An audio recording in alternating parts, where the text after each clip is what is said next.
നമസ്കാരം. ഈറ്റി മലയാള അഗ്രിപ്രണറിലേക്ക് സ്വാഗതം. ഒരു എഞ്ചിനീയറിംഗ് ഡിഗ്രി കഴിഞ്ഞാൽ മാസ്റ്റേഴ്സ് ചെയ്ത് കഴിഞ്ഞാൽ ആ ഒരു യുവ വിദ്യാർത്ഥിയെ സംബന്ധിച്ചുള്ള മുന്നോട്ടുള്ള ചിത്രം നമുക്ക് വ്യക്തമാണ്. ഒരു കോർപ്പറേറ്റ് കമ്പനിയിൽ ഉയർന്ന ശമ്പളത്തിൽ സിറ്റിയിൽ താമസിക്കുന്ന ഒരു യുവാവ് എന്നുള്ളതായിരിക്കും. പക്ഷേ ഈ ഒരു കാർഷിക മേഖലയിൽ ജനിച്ചു വളർന്ന് ചുറ്റുമുള്ള കർഷകരുടെ പ്രശ്നങ്ങൾ കണ്ടപ്പോൾ അദ്ദേഹത്തിന് കഴിയാവുന്ന രീതിയിൽ ആ പ്രശ്നങ്ങൾ പരിഹരിക്കാനും നിരന്തരം നേരിടുന്ന വെല്ലുവിളികളെയും പ്രതിസന്ധികളെയും മറികടക്കാനും ശ്രമിക്കുന്ന ആലത്തൂരുകാരൻ കണ്ണമ്പക്കാരൻ സ്വരൂപാണിന്ന് നമ്മുടെ ഒപ്പമുള്ളത്. എന്തുകൊണ്ടാണ് അദ്ദേഹം എഞ്ചിനീയറിംഗ് പോലെ ഒരു ബാക്ക്ഗ്രൗണ്ടിൽ നിന്ന് മാറി എന്നും ചലഞ്ചുകളും പ്രതിസന്ധികളും നേരിടേണ്ട ഒരു കൃഷി മേഖലയിലേക്ക് എത്തിച്ചേർന്നെങ്ങനെ നമുക്ക് ചോദിച്ചറിയാം. സ്വാഗതം ചെയ്യാം സ്വരൂപ്.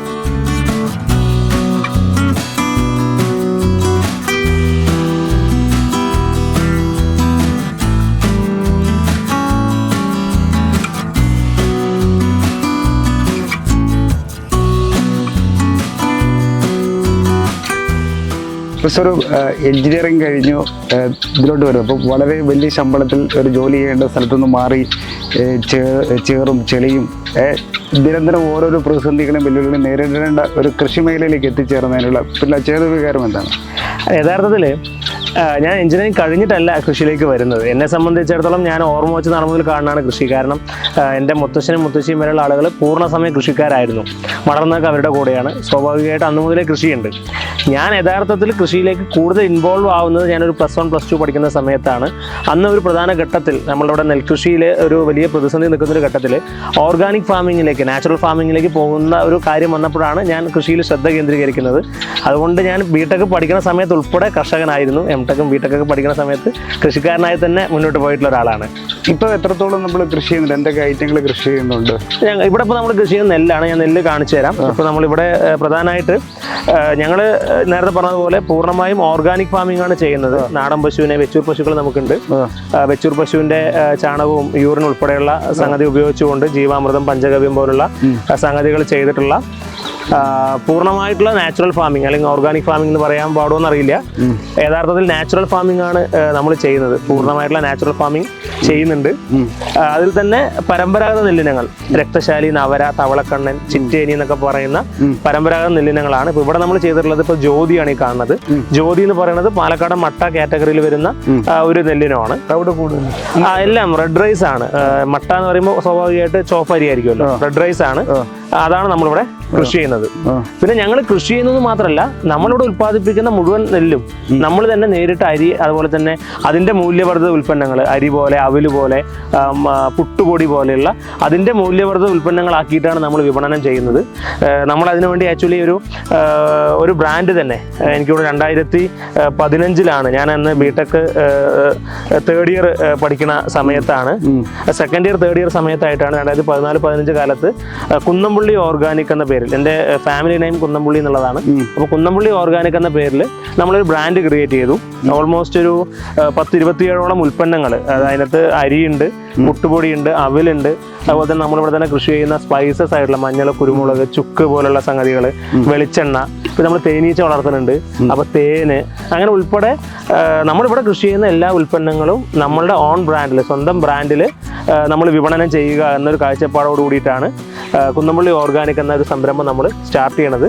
അങ്ങനെ നമ്മൾ ഉൽപ്പാദിപ്പിച്ചിട്ടുള്ള മുഴുവൻ ഉൽപ്പന്നങ്ങളും നേരിട്ട് നമ്മൾ വിപണനം ചെയ്യുന്ന, മൂല്യവർദ്ധനവ് വരുത്തി വിപണനം ചെയ്യുന്ന രീതിയാണ് ചെയ്തുകൊണ്ടിരിക്കുന്നത്. ഇവിടെ നമ്മളിപ്പോൾ 4-5 ഇനം നെല്ലിനങ്ങൾ പറഞ്ഞില്ലേ, ഇത് പല ഇനവും അങ്ങനെ മിക്സ് ചെയ്യാനൊക്കെ പറ്റുമോ? ഇല്ല, അങ്ങനെ ചെയ്യാൻ പറ്റില്ല. കാരണം വെച്ചാൽ ഇതെല്ലാം തന്നെ പരമ്പരാഗത നെല്ലിനങ്ങളാണ്. നമ്മളങ്ങനെ നാച്ചുറൽ സെലക്ഷൻ അല്ലെങ്കിൽ നാച്ചുറൽ ഇൻബ്രീഡിങ് നമ്മൾ ചെയ്യണില്ല. അതിനെ സെപ്പറേറ്റ് ആയിട്ട് തന്നെ ചെയ്യുന്നത്. അല്ല, അങ്ങനെ ചോദിക്കാൻ കഴിച്ചാൽ നിങ്ങൾ വാല്യൂഡ് പ്രോഡക്റ്റ് ആക്കി മാറ്റുന്ന സമയത്ത് ഇപ്പം പലതിനും വേരിയൻസ് ആയതുകൊണ്ട് തന്നെ അപ്പോൾ അതിന് ഓരോന്നിനും സെപ്പറേറ്റ് ആയിട്ടുള്ള തീർച്ചയായിട്ടും. ഇപ്പോൾ രക്തശാലി അരിയുടെ ക്വാളിറ്റി ആയിരിക്കും. അപ്പോൾ നമ്മൾ രക്തശാലി എന്നുള്ള നിലയ്ക്ക് തന്നെയാണ് അത് മാർക്കറ്റ് ചെയ്യുക. നവര എന്ന് പറയുന്ന സമയത്ത് സ്വാഭാവികമായിട്ടും നവരപ്പം അറിയാലോ, കർക്കിടക മാസമാണ്. നവരക്കിഴി, നവരക്കഞ്ഞി ഉൾപ്പെടെയുള്ള, നവരത്തേപ്പ് ഉൾപ്പെടെയുള്ള ആയുർവേദ ട്രീറ്റ്മെൻറ്റിന് ഉപയോഗിക്കുന്ന പാലക്കാടിന്, പ്രത്യേകിച്ച് പാലക്കാടിൻ്റെ പ്രധാന മേഖലകൾക്കൊക്കെ GI ടാഗുള്ള ഒരു നെല്ലിനമാണ്. അത് നമ്മൾ ഉപയോഗിക്കുക ആ ബ്രാൻഡിൽ തന്നെയാണ്. അത് പച്ച അരിയായിട്ടാണ്, അതായത് നെല്ല് പുഴുങ്ങാതെ അൺബോയിൽഡ് റൈസ് ആയിട്ടാണ് നമ്മൾ ചെയ്യുക. അത് 100% ബ്രാൻഡോട് കൂടി 100% തവിടോട് കൂടിയിട്ട് പാക്ക് ചെയ്തിട്ട് വിപണിയിൽ എത്തിക്കുകയാണ് ചെയ്യുന്നത്. നിങ്ങൾ സംസാരിച്ചത് കൂടുതൽ ടൈം മാർക്കറ്റിംഗ് എന്നുള്ളൊരു വാക്ക് വന്നു. ഒരു കർഷകനെ സംബന്ധിച്ച് ഞാൻ അത്രയധികം അങ്ങനെ ഒരു കേട്ടില്ല ആ ഒരു ബ്ലെൻഡ്. അതെന്തുകൊണ്ടാണ് നിങ്ങൾ അങ്ങനെ ചിന്തിക്കാനുള്ള ഒരു പ്രേരണ ഉണ്ടായത്? ഏതെങ്കിലും ഒരു ഘട്ടത്തിൽ എന്തെങ്കിലും പ്രതിസന്ധി നേരിട്ടതിനെ തുടർന്നാണോ? തീർച്ചയായിട്ടും. കാരണം ഒരു കർഷകനെ സംബന്ധിച്ചിടത്തോളം കർഷകൻ എപ്പോഴും പ്രശ്നം എന്താ വെച്ചാൽ നമ്മൾ കൃഷി ചെയ്ത ഉൽപ്പന്നം തൊട്ടടുത്ത ദിവസം ആവശ്യക്കാരിലേക്ക് കൊടുക്കുക എന്നുള്ളൊരു കാഴ്ചപ്പാടുണ്ടാവുക. അല്ലെങ്കിൽ എങ്ങനെയെങ്കിലും ഇത് നെല്ലിവിടെ കൃഷി ചെയ്യുകയാണെന്ന് വെച്ചാൽ അത് പാടത്ത് തന്നെ വിറ്റൊഴിവാക്കുക എന്നാണ് പൊതുവെ കർഷകരുടെ മാനസികാവസ്ഥ. പക്ഷെ അതിനകത്ത് മാറണം. അത് വലിയ പ്രതിസന്ധിയാണ്. നമ്മൾ തന്നെ ഇതിൻ്റെ അപ്പോഴൊരു പ്രശ്നമുണ്ട്. ഇപ്പോൾ ആസ് എ ഫാർമർ എനിക്ക് ചെയ്യുന്നതിന് പരിമിതികളുണ്ട്. അങ്ങനെ നമ്മൾ മൂല്യവർദ്ധിതമാക്കി അത് മാർക്കറ്റ് ചെയ്ത് വിപണിയിലെത്തിയൊക്കെ വരുമ്പോഴേക്കും കർഷകൻ്റെ ശ്രദ്ധ എപ്പോഴും കൃഷിയിലായിരിക്കും. അതൊരു പ്രശ്നമാണ്. ആസ് എ ഫാർമർ ഞാൻ ട്രൈ ചെയ്യുന്നത് ഒരു കൂട്ടായ്മ ഉണ്ടാക്കി ആ കൂട്ടായ്മയിലൂടെ ഇതിന് വിപണനം കണ്ടെത്താനാണ്. ഇപ്പോൾ ഞങ്ങൾ തന്നെ ഇപ്പോൾ ട്രൈവൺസ് അഗ്രോ എന്ന് പറയുന്നൊരു മൊബൈൽ ആപ്ലിക്കേഷൻ, അപ്പോൾ ഞങ്ങളൊരു 4 പേര് ചേർന്ന്, അതിൽ 3 പേര്, ഞാൻ, ഒരാൾ അക്ഷയ്, മറ്റൊരാൾ ടോണി, പിന്നെ ഒരു പത്മനാഭൻ എന്ന് പറയുന്ന മറ്റൊരാൾ. അങ്ങനെ ഇതിനകത്ത് 4 പേരിൽ 3 പേര് ഞങ്ങൾ ബിടെക് എംടെക് എല്ലാം തന്നെ ഒന്നിച്ചിരുന്ന് പഠിച്ച, ഞാനും ടോണിയും എംടെക് ഒന്നിച്ചായിരുന്നു. ഒരേ ബെഞ്ചിൽ നിന്നാണ് 3 പേരും ബിടെക് പഠിച്ചത്. ഞാനും ടോണി എംടെക് ഒന്നിച്ചായിരുന്നു. അക്ഷയ് ബിടെക്കിന് ശേഷം അമിറ്റി യൂണിവേഴ്സിറ്റിയിൽ നിന്ന് കൺസ്ട്രക്ഷൻ പ്രൊജക്ട് മാനേജ്മെന്റിൽ MBA കഴിഞ്ഞ് അയാൾ വിദേശത്ത് ജോലി ചെയ്യായിരുന്നു. ഞാൻ സിവിൽ എഞ്ചിനീയറിംഗിലായിരുന്നു. ഞങ്ങൾ 3 പേരും സിവിൽ എഞ്ചിനീയേഴ്സ് ആണ്. ഞാനും ടോണിയും എംടെക് സ്ട്രക്ചറൽ എഞ്ചിനീയറിംഗിലായിരുന്നു. അക്ഷയ് MBA കൺസ്ട്രക്ഷൻ പ്രൊജക്ട് മാനേജ്മെന്റിൽ ചെയ്ത ആളാണ്. പക്ഷെ തിരിച്ച് അയാൾ നാട്ടിലേക്ക് വന്ന ശേഷം എല്ലാവർക്കും പൊതുവേ ഒരു അഗ്രികൾച്ചർ ബാക്ക്ഗ്രൗണ്ടുള്ള ആൾക്കാരാണ്. അപ്പോൾ ഞങ്ങൾ കൂടി ആലോചിച്ചിട്ട് ഇതിനൊരു സൊല്യൂഷൻ വേണമല്ലോ. കാരണം കർഷകൻ നേരിടുന്ന പ്രശ്നം വിപണിയാണ്. അപ്പോൾ വിപണിക്ക് നമുക്ക് എന്ത് ചെയ്യാൻ പറ്റും? കർഷകർ ഉൽപ്പാദിപ്പിക്കുന്ന എല്ലാ ഉൽപ്പന്നങ്ങളും ഒരു മൊബൈൽ ആപ്ലിക്കേഷൻ വഴി നേരിട്ട് ആവശ്യക്കാരിലേക്ക് എത്തിക്കുക. അതുമാത്രമല്ല, നമ്മുടെ പരമ്പരാഗതമായിട്ടുള്ള കാഴ്ചപ്പാട് എന്താ വെച്ചാൽ കർഷകന് വരുമാനം കിട്ടേണ്ടത് നമ്മൾ ഉൽപ്പാദിപ്പിക്കുന്ന കാർഷിക ഉൽപ്പന്നങ്ങൾ വിൽക്കുന്നതിലൂടെയാണെന്നാണ് ഒരു പൊതുവെ ഒരു കാഴ്ചപ്പാട്. അതിനകത്തൊരു മാറ്റം കൊണ്ടുവരാൻ കഴിയണം. നമ്മളിവിടെ ട്രൈബൺസിലൂടെ ലക്ഷ്യം വെക്കുന്നത് ഒബ്വിയസ്ലി കർഷകൻ ഉൽപ്പാദിപ്പിക്കുന്ന ഉൽപ്പന്നങ്ങൾക്ക് ഒരു വില കിട്ടണം. അതിന് പുറമെ ഇപ്പോൾ ഇതൊരു കൃഷിക്കാഴ്ചയാണ്. ഫാം ടൂറിസം എന്നൊരു വലിയ ഡെവലപ്പായി കൊണ്ടുവരുന്നൊരു കൺസെപ്റ്റാണ് ഇപ്പോൾ. അപ്പോൾ നമ്മളുടെ നല്ല കർഷകരെ നമ്മൾ ഇതിനകത്തൂടെ പരിചയപ്പെടുത്തുമ്പോൾ കൃഷി പഠിക്കണം, കൃഷി കാണണം, കൃഷിയിൽ സ്പെൻഡ് ചെയ്യണമെന്ന് ആഗ്രഹിക്കുന്ന ആളുകൾക്ക് ഇവിടെ വരാം, വന്ന് കൃഷി കാണാം, കൃഷിക്കാരനായി ജീവിക്കാം. അതിനുള്ള ഓപ്ഷൻ നമ്മളിവിടെ ഒരുക്കുന്നുണ്ട്. നിങ്ങൾ മെന്ററിങ് കൊടുക്കുന്നതാണോ? മെന്ററിങ് കൊടുക്കലല്ല, കർഷകരെ സ്ഥലങ്ങൾ, അതായത് ഒരു ഫാം ടൂറിസത്തിന് വേണ്ട അറ്റ്മോസ്ഫിയർ ഒരുക്കുന്നുണ്ട്, കർഷകരെ കണക്ട് ചെയ്യുന്നുണ്ട്. ഇപ്പോൾ കൊച്ചിയിലുള്ള, ഇപ്പോൾ നിങ്ങൾ കൊച്ചിയിലാണെന്നുണ്ടെങ്കിൽ നമുക്കൊരു വീക്കെൻഡ് ഒരു ഫാമറുടെ കൂടെ സ്പെൻഡ് ചെയ്യണോ, നിങ്ങൾക്ക് പാലക്കാട്ട് വരാം. ട്രൈബൺസ് ഗ്രൂപ്പിൽ ഏതെങ്കിലും ഫാമറുടെ കൂടെ നിങ്ങൾക്ക് സ്പെൻഡ് ചെയ്യാം. നിങ്ങളെ ഒരു 2 ദിവസം നിങ്ങൾക്ക് ജീവിതത്തിൽ കർഷകനായിട്ട് ജീവിക്കാം. പക്ഷേ അതിനൊരു ചാർജ് ഉണ്ട് സ്വാഭാവികമായിട്ട്. ആ ഒരു കാരണം കർഷകൻ അതിലൂടെയും കൂടി വരുമാനം കണ്ടെത്താൻ കഴിയണം എന്നുള്ളതാണ് നമ്മൾ മുന്നോട്ട് വെക്കുന്നത്.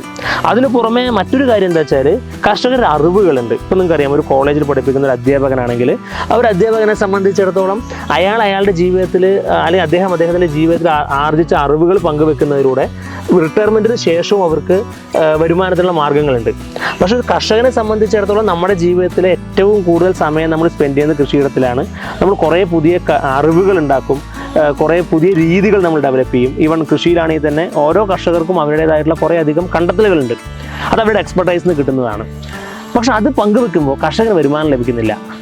കർഷകനെ സംബന്ധിച്ചിടത്തോളം കർഷകൻ്റെ അറിവ് പകർന്നു കൊടുക്കുമ്പോൾ കർഷകന് വരുമാനം കിട്ടുന്നൊരു സ്ഥിതി വേണം. ഒരു പുതിയൊരാൾ ഫാമിങ്ങിലേക്ക് വരികയാണ്, കൃഷിയെക്കുറിച്ച് അയാൾക്ക് വലിയ ധാരണകളില്ല.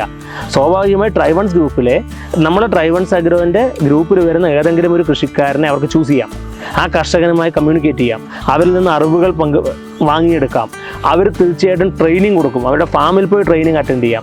അങ്ങനെ ആ കർഷകനാവാൻ തയ്യാറാവുന്ന ആളുകൾക്ക് എല്ലാ തരത്തിലുള്ള സപ്പോർട്ടും നമ്മൾ കൊടുക്കുന്നുണ്ട് വിത്ത് എ ചാർജ്.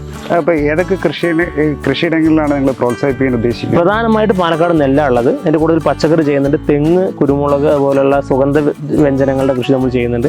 ചില വാല്യൂ അഡീഷൻ, ഇപ്പോൾ കൃഷിയിൽ നിന്നുള്ള ഫസ്റ്റ് ജനറേഷൻ വാല്യൂ അഡീഷനെ കുറിച്ച് വേണ്ടിയിട്ടുള്ള എല്ലാ സൗകര്യങ്ങളും നമുക്ക് ചെയ്തു കൊടുക്കാൻ പറ്റുന്നുണ്ട്.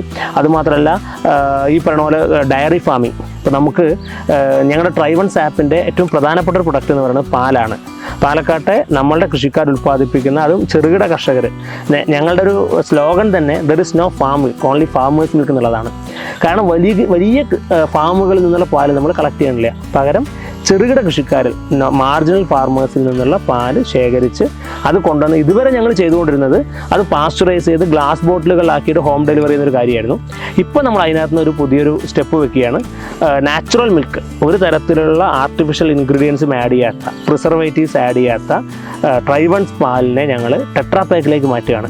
330 ml ടെട്രാ പാക്കുകളിലായിരിക്കും അടുത്ത ഒരു 1-2 മാസത്തിനകത്ത് നമ്മുടെ പാല് വിപണിയിലേക്ക് വരിക. കാരണം ഒരുപക്ഷെ പ്രൈവറ്റ് മേഖലയിൽ അല്ലെങ്കിൽ കർഷകർ ഇപ്പൊ അതെങ്ങനെ വിപണനം ചെയ്യുന്നത്? ഇപ്പൊ നമ്മൾ ഗ്ലാസ് ബോട്ടിലുകളാണ് ചില്ല് കുപ്പികളിലാക്കിയിട്ട് നേരിട്ട് വീടുകളിൽ എത്തിക്കുക ചെയ്യുന്നത്. അതിന്റെ ഒരുപാട് ചലഞ്ചുകളുണ്ട്, പ്രത്യേകിച്ച് ഗ്ലാസ് ബോട്ടിലിന്റെ പ്രശ്നം ബ്രേക്കിംഗ്, അതുപോലെ തന്നെ ട്രാൻസ്പോർട്ടേഷൻ, ലോക്കൽ ഡെലിവറി എല്ലാം വലിയ ചലഞ്ചാണ്. ഇൻപുട്ട് കോസ്റ്റ് മാത്രമല്ല ബ്രേക്കേജ് ലോസ് ഭയങ്കര കൂടുതലാണ്. അപ്പോൾ ടെട്രാ പാക്കിലേക്ക് മാറുമ്പോൾ ഒരുപാട് ഇഷ്യൂസിനെ നമുക്ക് റെക്ടിഫൈ ചെയ്യാൻ പറ്റും. ഒന്ന്, ഏറ്റവും ചുരുങ്ങിയത് 6 മാസമാണ് കമ്പനി പറയുന്നതെങ്കിലും 3 മാസം പാലിന് ഷെൽഫ് ലൈഫ് കിട്ടും വിത്തൗട്ട് ആഡിങ് എനി കെമിക്കൽ. 3 മാസം. കാരണം അതിന്റെ ടെക്നോളജിയുടെ പ്രത്യേകതയാണ്. സാറിന് പാസ്ചറൈസേഷൻ പാൽ നമ്മൾ 24 മണിക്കൂർ 48 മണിക്കൂർ മുതൽ മാക്സിമം 3 ദിവസം വരെയാണ് അതിന്റെ പറയുക. ഇതെന്താ വെച്ചാൽ സാധാരണ പാസ്ചറൈസേഷൻ അല്ല. സാധാരണ പാസ്ചറൈസേഷൻ HT എന്നുള്ള ടെക്നോളജിയാണ് യൂസ് ചെയ്യുന്നത്, high temperature in short time. അത് 80 മുതൽ 82 ഡിഗ്രി വരെയാണ് പാല് മാക്സിമം തിളപ്പിക്കുക. ഈ ടെട്രാ പാക്കിലേക്ക് ഫില്ല് ചെയ്യുന്ന പാല് UHT അൾട്രാ ഹൈ ടെമ്പറേച്ചർ ട്രീറ്റ്മെൻറ്റിലൂടെ കടന്നു വരുന്ന പാലാണ്. അത് ഒരു വാക്വം ചേമ്പറിനകത്ത് വെച്ച് ഏതാണ്ട് 130 ഡിഗ്രി സെൽഷ്യസ് ടെമ്പറേച്ചറിൽ 4 സെക്കൻഡ് നേരം ഹോൾഡ് ചെയ്യപ്പെടുകയും അസെപ്റ്റിക് പാക്കിംഗ്, ടെട്രാ പാക്കിൻ്റെ പാക്കിങ്ങിന് പ്രത്യേകതയുണ്ട്. അസെപ്റ്റിക് പാക്കിങ്ങിലൂടെയാണ് പാക്ക് ചെയ്യുന്നത്. അതിനകത്ത് വൺസ് പാക്ക് ചെയ്ത് കഴിഞ്ഞാൽ ദെൻ ഓപ്പൺ ചെയ്യുന്നത് വരെ ആ പാല് കേടുവരാതിരിക്കും. അത് 6 മാസം വരെ പറയുന്നുണ്ടെങ്കിലും നമ്മൾ പ്രിസർവേറ്റീവ്സ് ഒന്നും ആഡ് ചെയ്യാത്തതുകൊണ്ട് 3 മാസം നമ്മൾ ഡെഫിനറ്റ് ആയിട്ട് ഷെൽഫ് ലൈഫ് കൊടുക്കുന്നുണ്ട്. അപ്പോൾ ഈ പാലിൻ്റെ ക്വാളിറ്റി എങ്ങനെയാണ് നിങ്ങൾ മെയിൻറ്റെയിൻ ചെയ്യുന്നത്? മീൻസ് ഇത് പ്രൊക്യൂർ ചെയ്യുന്ന ടൈമിൽ എന്തെങ്കിലും പ്രത്യേകത? പിന്നെന്താ, തീർച്ചയായിട്ടും നമ്മൾ പാല് സെലക്ട് ചെയ്യുമ്പോൾ ഒന്ന് സെലക്ടഡ് ഫാർമേഴ്സിൽ നിന്ന് മാത്രമാണ് പാല് നമ്മൾ എടുക്കുന്നത്. അതെങ്ങനെയാണ് തിരഞ്ഞെടുക്കുന്നത്? അത് ഞങ്ങൾ ഓൾറെഡി നമ്മുടെ ഫാമേഴ്സ് ഗ്രൂപ്പിലുള്ള ആളുകളാണ്. ഞാൻ നേരത്തെ പറഞ്ഞതുപോലെ നമ്മുടെ ഫാർമേഴ്സിനെ സംബന്ധിച്ചിടത്തോളം സ്മോൾ സ്കെയിൽ മാർജിനൽ ഫാർമേഴ്സാണ്. അവർ വലിയ ക്വാണ്ടിറ്റി ഉൽപ്പാദിപ്പിക്കുന്ന ആളുകളല്ല. അവരിൽ നിന്ന് പുറത്ത് മിൽമയ്ക്ക് ഉൾപ്പെടെയുള്ള സൊസൈറ്റികൾക്ക് അവർ പാല് കൊടുത്തുകൊണ്ടിരിക്കുന്ന ആൾക്കാരുമാണ്. അവിടെ നിന്ന് ലഭിക്കുന്നതിനേക്കാൾ കൂടുതൽ വിലയ്ക്ക് നമ്മൾ സോഴ്സ് ചെയ്യുന്നു. പ്രൊക്യൂർ ചെയ്യുമ്പോൾ തന്നെ ഏതാണ്ട് 22ഓളം ടെസ്റ്റുകൾ നമ്മളവിടെ ചെയ്യുന്നുണ്ട്. ഈ ടെസ്റ്റുകളെല്ലാം ചെയ്ത് ഓക്കെ ആയിട്ടുള്ള മിൽക്ക് മാത്രമാണ് നമ്മൾ പ്രോസസ്സിങ്ങിലേക്ക് കൊണ്ടുപോകുള്ളൂ. അതുമാത്രമല്ല, വിത്തൗട്ട് ആഡിങ് പൗഡർ നമ്മുടെ പാലിന് ഒരു 8.5 to 8.7% വരെ ഞങ്ങൾ SNF കിട്ടുന്ന പാലുകൾ മാത്രമേ സെലക്ട് ചെയ്യാറുള്ളൂ. ഫാറ്റ് ആണെങ്കിൽ തന്നെ more than 4% ഫാറ്റുള്ള പാലേ നമ്മൾ എടുക്കുള്ളൂ.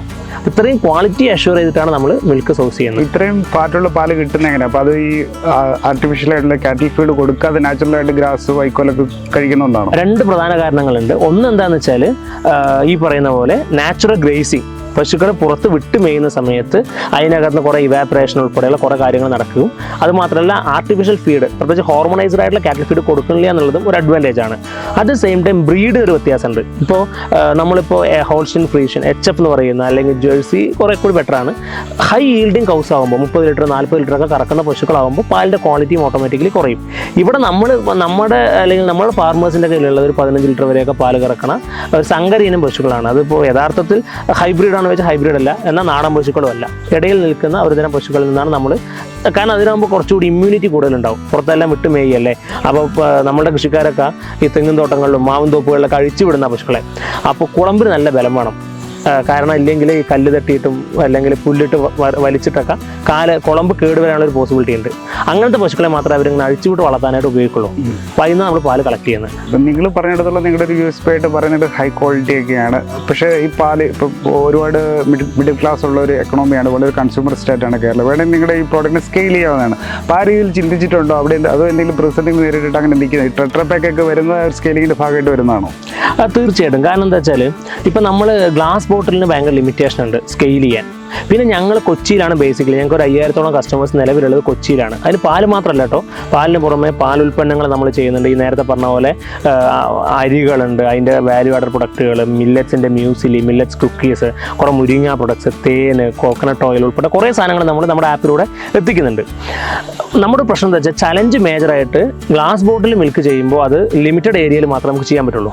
ടെട്രാ പാക്ക് ആവുന്ന സമയത്ത് നമുക്ക് ഓൾ ഓവർ എവിടെ വേണമെങ്കിൽ ചെയ്യാൻ പറ്റും. രണ്ടാമതൊരു കാര്യം, ഇന്നിപ്പോൾ നമ്മുടെ കൊച്ചിയിലെ കസ്റ്റമേഴ്സിൽ ബഹുഭൂരിപക്ഷം പേരും ഒരു IT സെക്ടറിൽ വർക്ക് ചെയ്യുന്ന ആളുകളോ അല്ലെങ്കിൽ ഫ്ലോട്ടിംഗ് കമ്മ്യൂണിറ്റിയാണ്. അവരുടെ പ്രശ്നം അവർ ചില ദിവസം ഉണ്ടാവും, ചിലപ്പോൾ ഉണ്ടാവില്ല. പിന്നെ ഒരു ഏറ്റവും വലിയ ചലഞ്ചാണ് ഈ കാലത്ത് പാലെത്തുക എന്നുള്ളത്. ടെട്രാ പാക്കിലേക്ക് മാറുന്ന സമയത്ത് ആ ഒരു പ്രശ്നം അവിടെ ഉണ്ടാവില്ല. കാരണം ഈവൻ 1 മന്തിന് വേണ്ടതോ അല്ലെങ്കിൽ 15 ഡേയ്സിന് വേണ്ട മിൽക്ക് അവർക്ക് അഡ്വാൻസ് ആയിട്ട് വാങ്ങിച്ച് കയ്യിൽ വെക്കാം. ഈവൻ ട്രാവലിങ്ങിൻ്റെ ഇപ്പോൾ ഞങ്ങളുടെ പല കസ്റ്റമേഴ്സും പറയണത് അവർ നാട്ടിലേക്ക് വെക്കേഷന് പോകുന്ന സമയത്ത് ഞങ്ങൾക്ക് ഈ പാൽ അവിടെ കിട്ടണില്ലല്ലോ. ഞാൻ വെറുതെ പറയണതല്ല കേട്ടോ, ഞാൻ വിളിച്ച കസ്റ്റമേഴ്സ് നിങ്ങൾക്ക് തരാം, നിങ്ങൾക്ക് വിളിച്ച് വയ്ക്കാം. നമ്മുടെ പാല് സ്ഥിരമായിട്ട് ഉപയോഗിക്കുന്ന ആളുകൾ ഇന്നും പരാതി പറയുന്നുണ്ട്. കാരണം ഞങ്ങൾ കഴിഞ്ഞ കുറച്ച് നാളായിട്ട് ഇപ്പോൾ ഗ്ലാസ് ബോട്ടിലൊന്ന് ഹോൾഡ് ചെയ്തിരിക്കുകയാണ് ടു കൺവേർട്ട് ഇതിലേക്ക് ഷിഫ്റ്റ് ചെയ്യുന്നതിൻ്റെ ഭാഗമായിട്ട്, ടെട്രാ പാക്കിലേക്ക് ഷിഫ്റ്റ് ചെയ്യുന്നതിൻ്റെ ഭാഗമായിട്ട്. കാരണം ടെട്രാ പാക്ക് ആകുമ്പോൾ അഡ്വാൻറ്റേജ് നാട്ടിലേക്ക് പോകുകയാണെങ്കിൽ ക്യാരി ചെയ്ത് കൊണ്ടുപോകാം. ഈവൺ 330 ml പാക്കറ്റിലേക്ക് നമ്മൾ ലോഞ്ച് ചെയ്യുന്നത്. എന്താ കാരണം എന്ന് വെച്ചാൽ വൺസ് അത് ഓപ്പൺ ചെയ്താൽ അത് യൂസ് ചെയ്ത് തീരണം, പിന്നീട് എടുത്ത് വെക്കരുതെന്നാണ് നമ്മുടെ ഒരു രീതി. പിന്നെ ഷെൽഫ് ലൈഫ് കൂടുന്നതിന്റെ പ്രത്യേക അല്ല, കാരണം എന്താ വെച്ചാൽ ഇത് വൺസ് ഓപ്പൺ ചെയ്താൽ പിന്നീട് അതിനകത്ത് ബാക്ടീരിയൽ ഗ്രോത്ത് ഉണ്ടാവും.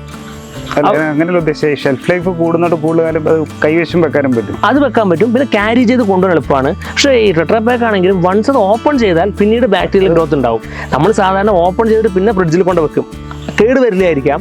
പക്ഷേ നമ്മൾ ഫ്രിഡ്ജിൽ വെച്ച ശേഷം ഇത് ആ 3 ഡിഗ്രിയിലേക്കോ 4 ഡിഗ്രിയിലേക്കോ എടുക്കുന്ന സമയമുണ്ടല്ലോ, എടുക്കുന്നൊരു സമയമുണ്ടല്ലോ, ആ ടൈമിനകത്ത് ബാക്ടീരിയൽ ഗ്രോത്ത് ഉണ്ടാവും. അത് പാലിൻ്റെ ക്വാളിറ്റിയെ നെഗറ്റീവായിട്ട് ബാധിക്കും.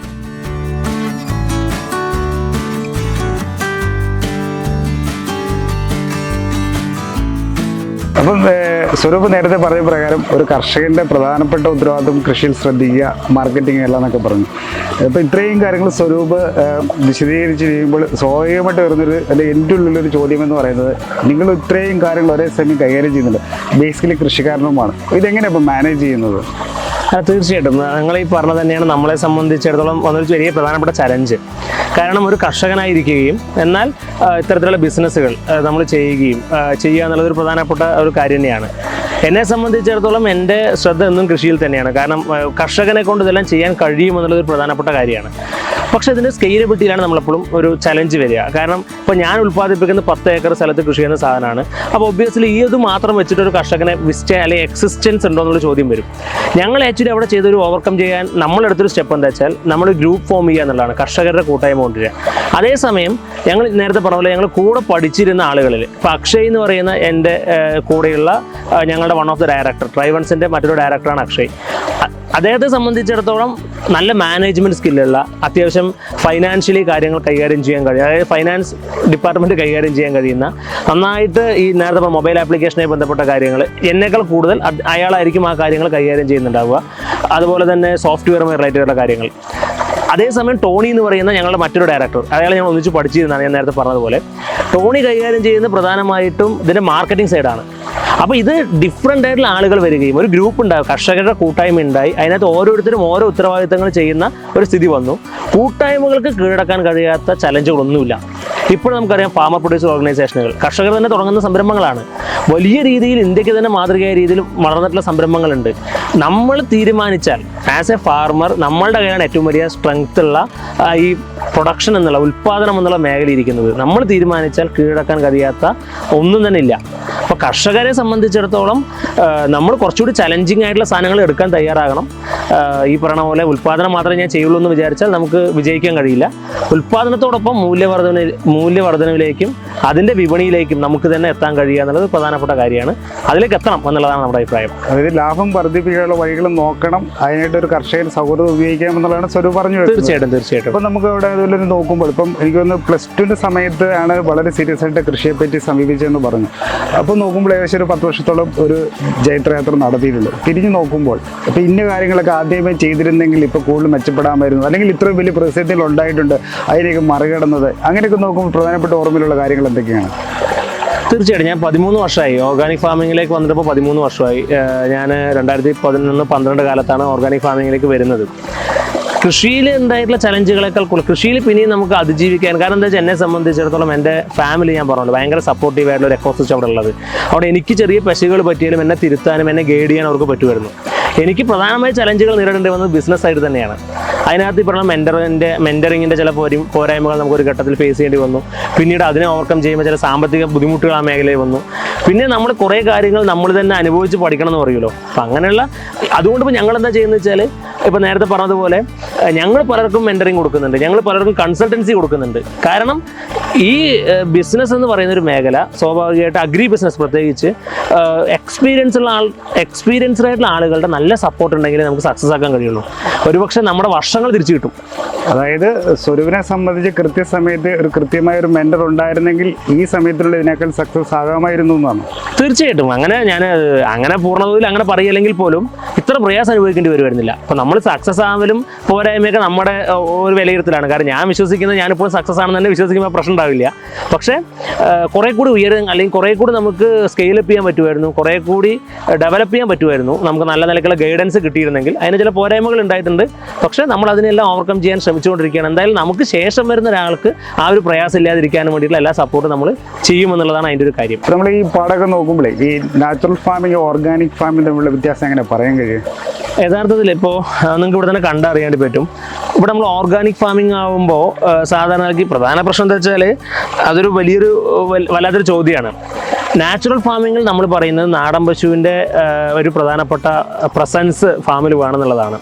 മണ്ണിലെ സൂക്ഷ്മജീവികളെ ഡെവലപ്പ് ചെയ്തുകൊണ്ട് ആ സൂക്ഷ്മജീവികളാണ് ചെടികൾക്ക് വളരാൻ ആവശ്യമായിട്ടുള്ള മൂലകങ്ങൾ മണ്ണിലേക്ക് സ്ഥിരപ്പെടുത്തുന്നത് അല്ലെങ്കിൽ സെറ്റ് ചെയ്യിക്കുന്നത്. പക്ഷേ അതിനകത്ത് നമ്മൾ എക്സ്റ്റേണൽ ആയിട്ടുള്ള ഓർഗാനിക് മാനുവേഴ്സ് അപ്ലൈ ചെയ്യുക അല്ലെങ്കിൽ ഓർഗാനിക് പെസ്റ്റിസൈഡ് ഉപയോഗിക്കുക, അങ്ങനത്തെ രീതികളില്ല. നമ്മളിവിടെ ഫോളോ ചെയ്യുന്ന മെത്തേഡ് നാച്ചുറൽ ഫാമിംഗ് ആണ്. അതിനകത്ത് ഇപ്പോൾ സുഭാഷ് പാലേക്കറുടെ സീറോ ബഡ്ജറ്റ് നാച്ചുറൽ ഫാമിംഗ് എന്നൊക്കെ പറയുന്ന അതിൻ്റെ കുറേ കാര്യങ്ങൾ നമ്മൾ അഡോപ്റ്റ് ചെയ്യുന്നുണ്ട്.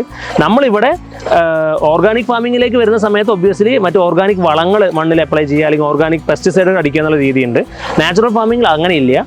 നമ്മളിവിടെ എന്തെങ്കിലും അപ്ലൈ ചെയ്യുന്നുണ്ടെങ്കിൽ അത് മണ്ണിലെ സൂക്ഷ്മജീവികളെ വളർത്തിയെടുത്ത് മണ്ണിലെ മൈക്രോബ്സിനെ വളർത്തിയെടുത്ത് അവരുടെ പ്രൊട്ടക്ഷനിലൂടെയും അവരുടെ ഹെൽപ്പോട് കൂടിയിട്ട് ഫാമിംഗ് ചെയ്യുക എന്നുള്ളതാണ്. അതുകൊണ്ട് തന്നെ ഓരോ ഭാഗത്ത് ഓരോ തല ചിലപ്പോൾ ഈ ഭാഗങ്ങളിൽ വേണ്ട പോലെ സൂക്ഷ്മജീവികൾ വളർന്നിട്ടില്ലെങ്കിൽ ഇപ്പോൾ നമ്മളൊരു പെസ്റ്റിസൈഡ് അല്ലെങ്കിൽ ജൈവവളം ഉപയോഗിച്ചിട്ടുണ്ടെങ്കിൽ അവിടെ ഇവിടെ ഏതാണ്ട് ഒരേപോലെ ആയിരിക്കും വന്നിട്ടുണ്ടാവുക. പക്ഷെ ഇവിടെ എന്താ വെച്ചാൽ ഇവിടെ സൂക്ഷ്മജീവികളുടെ പ്രസൻസ് കുറവായിട്ടുണ്ട് അല്ലെങ്കിൽ അതിനകത്ത് കറക്റ്റായിട്ട് അതിന് വളരാൻ പറ്റുന്ന ഒരു അറ്റ്മോസ്ഫിയർ ആയിരുന്നില്ലെങ്കിൽ ഇവിടെ അതിനനുസരിച്ച് വ്യത്യാസം ഉണ്ടാവും. എന്നാൽ ചില മേഖലകൾ അല്ലാത്തത് നമുക്ക് കാണാൻ വേണ്ടി പറ്റും. അപ്പോൾ അത് purely depend upon the presence. മഴ കൂടുന്ന സമയത്ത് അതുപോലെ തന്നെ ഈ വേനലിൻ്റെ സമയത്ത് അതൊക്കെ നമുക്ക് വ്യത്യാസം അറിയാൻ വേണ്ടി പറ്റും. ഇതിനകത്ത് ഇപ്പോൾ ഈ കീടം അല്ലെങ്കിൽ കള അതിൻ്റെയൊക്കെ പ്രശ്നങ്ങൾ നമ്മൾ എങ്ങനെയാണ് കൈകാര്യം ചെയ്യുന്നത്? നമ്മൾ കളനാശിനികൾ പൂർണ്ണമായിട്ട് ഉപയോഗിക്കാറില്ല. കീടനാശിനികളോ കളനാശിനികളോ നമ്മൾ ഉപയോഗിക്കാറില്ല. അതുകൊണ്ട് തന്നെ കള പറിച്ചു മാറ്റുക എന്നുള്ളത് തന്നെ ചെയ്യുന്നത് അത് വലിയൊരു ചലഞ്ചുമാണ്. Organic ഫാമിംഗിൽ natural ഫാമിംഗിൽ ചലഞ്ചാണ്. കീടബാധ അങ്ങനെ കാര്യമായിട്ട് നമ്മൾ ഫേസ് ചെയ്യാറില്ല. നമ്മൾ വരുന്നൊരു പ്രശ്നം ചാഴി. ഇപ്പം കതിര് വന്നു തുടങ്ങിയല്ലോ, അപ്പോൾ നിങ്ങൾക്ക് നോക്കി തന്നെ കാണാം ഈവനിങ് ടൈം ആയതുകൊണ്ട് ചിലപ്പോൾ ചാഴിയുടെ പ്രസൻസ് ഉണ്ടാവും അതിൽ. ആ ചാഴി ഉണ്ടെങ്കിൽ നമ്മൾ അതിനെ ഓവർകം ചെയ്യാൻ കൂടിക്കഴിഞ്ഞാൽ അതിനാണ് നമ്മൾ ഈ പറയുന്ന വരമ്പിലെ കളകളൊന്നും ഈ സമയത്ത് കളയില്ല. സാധാരണ ഫാമേഴ്സ് ചെയ്യുക വരമ്പ് കൂടെ വൃത്തിയാക്കിയിടുക ചെയ്യുക. നമ്മൾ വരമ്പിലെ കള കളയില്ല, ചുറ്റും കാടുകളിലൊക്കെ കളയുണ്ടാവും. എന്നിട്ട് ഇതിനകത്ത് ഫിഷ് അമിനോ ആസിഡ് പോലെയുള്ള സ്മെല്ലുള്ള ഐറ്റംസ് സ്പ്രേ ചെയ്യും. അപ്പോൾ അതിനകത്ത് റിപ്പലൻ്റ് ആയിട്ട് ഈ ചാഴികളൊന്നില്ലെങ്കിൽ ഈ കളകളിൽ പോയിരിക്കും അല്ലെങ്കിൽ മറ്റ് വളർത്തുകാടുകളിൽ കയറിയിരിക്കുകയാണ് ചെയ്യുക. അപ്പോൾ അത് കഴിഞ്ഞ് കൊയ്ത്ത് കഴിഞ്ഞ ശേഷം നമ്മളിതെല്ലാം വീശി വൃത്തിയാക്കുക. അത് നമ്മൾ കണ്ടെത്തിയാൽ നമ്മൾ പ്രാക്ടീസ് ചെയ്യുന്ന ഒരു മെത്തേഡാണ്. ഈ ഫിഷ് അമിനോ ആസിഡ് മാത്രമാണ് ഞങ്ങളൊരു പെസ്റ്റിസൈഡ് എന്ന രീതിയിൽ ഇവിടെ അപ്ലൈ ചെയ്യുന്നത്. ബാക്കിയെല്ലാം നാച്ചുറലായിട്ടുള്ള അതേ രീതിക്ക് തന്നെ വിടലാണ് പതിവ്. അപ്പം ഈ കൃഷിയും കൃഷിയോടും കർഷകരുടെ പ്രശ്നങ്ങളും അവരെ അഭിമുഖീകരിക്കാൻ സഹായിക്കലായിട്ട് മുന്നോട്ട് പോകുന്ന തന്നെയാണ് പദ്ധതി. തീർച്ചയായിട്ടും എല്ലാവിധ ഭാവങ്ങളും വീണ്ടും കാണാം. അപ്പോൾ കൃഷിയിടം എന്ന് പറഞ്ഞാൽ ഒരു ചേറും ചെളിയും മാത്രമല്ല, ഒരു ഇന്നോവേറ്റീവ് വർക്ക് പ്ലേസ് കൂടിയാണെന്നാണ് ആലത്തൂരൻ കണ്ണമ്പ്ര സ്വരൂപ് നമ്മുടെ പറഞ്ഞു വെക്കുന്നത്. PT മലയാളത്തിൽ വീണ്ടും ഒരു മറ്റൊരു അഗ്രി